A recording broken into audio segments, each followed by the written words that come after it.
Hey scientists, today we're going to do a fun engineering challenge where we try to find the best shape for a column that can hold a stack of books. The shapes I'm trying are a cylinder, a square, and a triangle. You could also try things like a pentagon or hexagon or octagon. But to do this, I'm just getting the same size piece of paper for each shape, even though they are different colors, they're the same size, and I'm making them the same height. That way it's a fair test. So you can see I just rolled up a piece of paper and taped it to make my cylinder.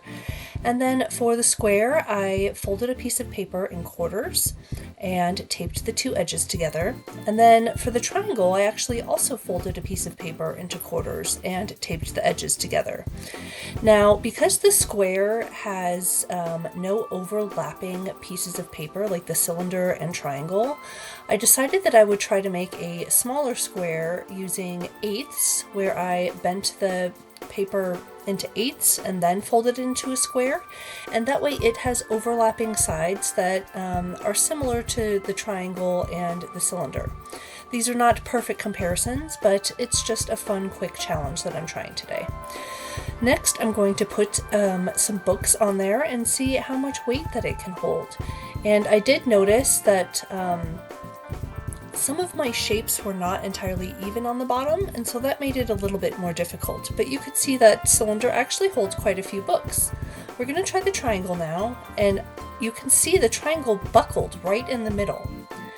And here, let's see how this square holds up. The square is also buckling, but more at the bottom. Let's see if the reinforced square can hold more weight.